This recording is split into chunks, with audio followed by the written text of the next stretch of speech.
Russian বর্ণমালা 33টি, 10টি স্বরবর্ণ, 21টি ব্যঞ্জনবর্ণ, 2টি বিশেষায়িত চিহ্ন। 10টি স্বরবর্ণ হলো এ, যা ইংলিশ এর মতন বা বাংলায় উচ্চারণ হবে আ এর মতন। এর উচ্চারণ হবে আ, ইয়ে ইটা উচ্চারণ হবে ই এর মতন। এর উপরে 2টা ফুটা থাকলে সেটা উচ্চারণ হবে উর মতন, ওকার উর মতন উচ্চারণ হবে। অ সংযুক্ত হয়ে যেরকম উচ্চারণ হয় এরকম। এন এটা উল্টা পা থাকলে রস্যি ইর মতন উচ্চারণ হবে। এন উল্টা পা থাকলে সেটা রস্যি ইর মতন উচ্চারণ হবে। অ ছোট হাতের থাকলে সেটা আর মতন উচ্চারণ হবে, সরাই আ। আর অ বড় হাতের থাকলে সেটা উচ্চারণ হবে ওর মতন।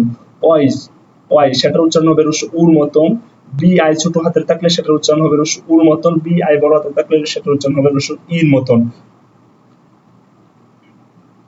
3 এর মতন দেখতে ওইটা উচ্চারণ হবে এর মতন বা রস্যি এর মতন, যেটা ই এর মতন।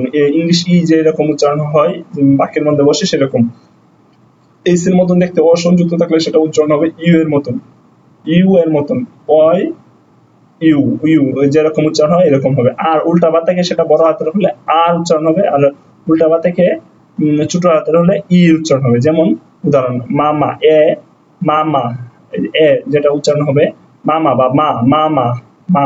ই এর উচ্চারণ হবে এর মতন। যেমন ইয়েট ইয়েট না। ই এর উপর 2টা ফোঁটা থাকলে সেটা উচ্চারণ হবে উ এর মতন। যেমন ইউলকা গাছ, ইউলকা গাছ। এন উল্টা পা থাকলে সেটা রস্যি ইর মতন উচ্চারণ হবে। যেমন ইমা নাম, ইমা নাম। অ ছোট হাতে থাকলে সেটা উচ্চারণ হবে আ এর মতন। যেমন অ ছোট হাতে থাকলে সেটা উচ্চারণ হবে আ এর মতন। যেমন দুম ঘর, দুম মতো ঘর। অয় এর উচ্চারণ হবে রস্যি উর মতন। যেমন দ্রৌগ, দ্রৌগ মানে বন্ধু, দ্রৌগ বন্ধু। বি আই ছোট হাতে থাকলে সেটা উচ্চারণ হবে রস্যি ইর মতন। ছোট হাতে থাকলে সেটা উচ্চারণ হবে রস্যি উর মতন। বড় হাতে থাকলে সেটা উচ্চারণ হবে রস্যি ইর মতন। যেমন মই ছোট হাতে আছে, মই আমরা, মই মানে আমরা।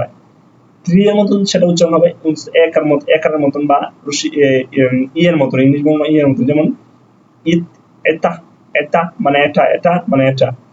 এইচ এর মতন থাকলে সেটা উচ্চারণ হবে ইউ এর মতন। যেমন ইউলিয়া বা জুলিয়া, ইউলিয়া বাংলা অর্থ জুলিয়া। আর উল্টা পা থাকলে সেটা ছোট হাতের থাকলে ইয়া উচ্চারণ হবে, আর বড় হাতে থাকলে আ উচ্চারণ হবে। যেমন আ মানে আমি।